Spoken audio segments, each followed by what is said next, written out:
Thank you, Chair. I've been so nervous whether I'm going to have a chance to speak on my own.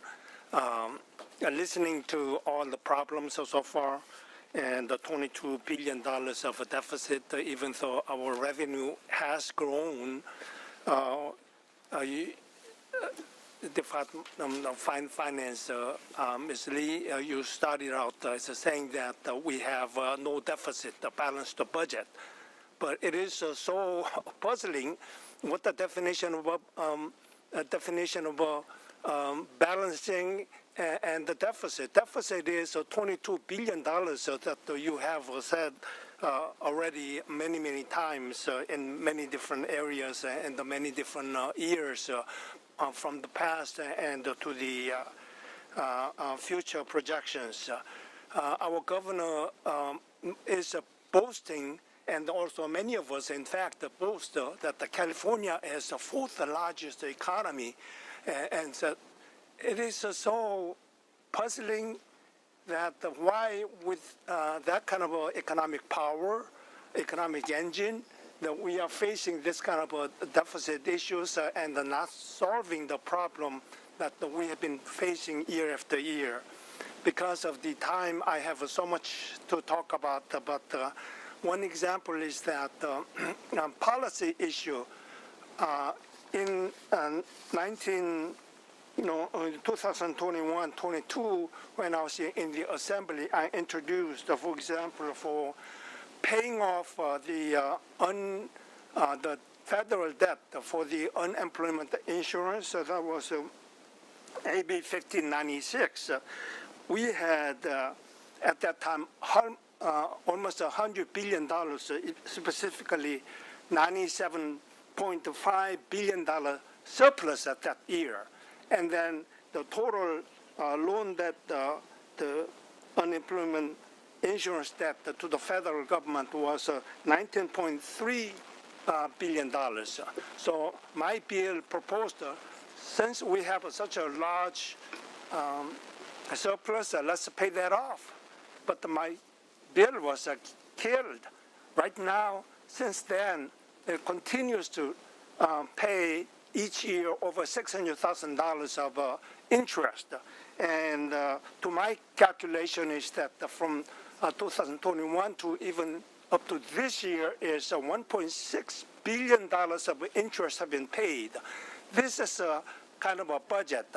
When your personal income, not personally saying to you that our situation is all of us, we consider our revenue versus spending. I mean, when you don't overspend it, that's a balance. But when you dip into your savings, to me, that is imbalance. That's borrowing the money. But I think we need to start with the correct definition rather than just trying to tell not the truth to the public. Because of the time limited, let me ask you one specific question. That is, how are we gonna, are you going to, both departments, suggest to us and then also to the governor what the methodology will be using to break this continuous structural deficit problem?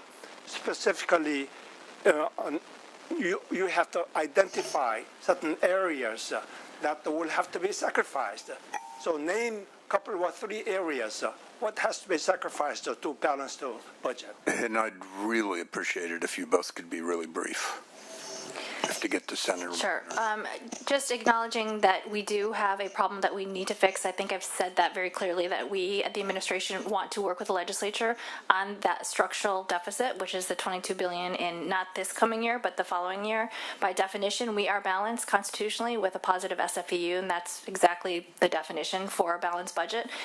However, what those three topics are, I think we want to talk with the legislature about your priorities, what the governor's priorities are, before making big decisions and big cuts, because that's what it's going to require, as Mr. Walden has mentioned, over many different program areas.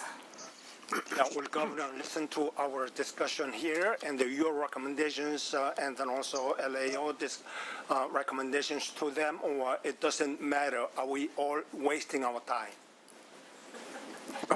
I would just stipulate we're not wasting our time. Do you have a quick add-on Just comment? quickly say, yeah, we are working right now on, trying to find our proper placement for this, our proper role in this, as, we're the analysts as opposed to actual policy makers, but we're working in our office behind the scenes on ideas and kind of going through our analysis of at the staff level of all the programs to try to be helpful. And I was anticipating to be in contact with your office chair and others to how we can best be helpful in this regard. Thank you very much. Thank you, Senator Choi.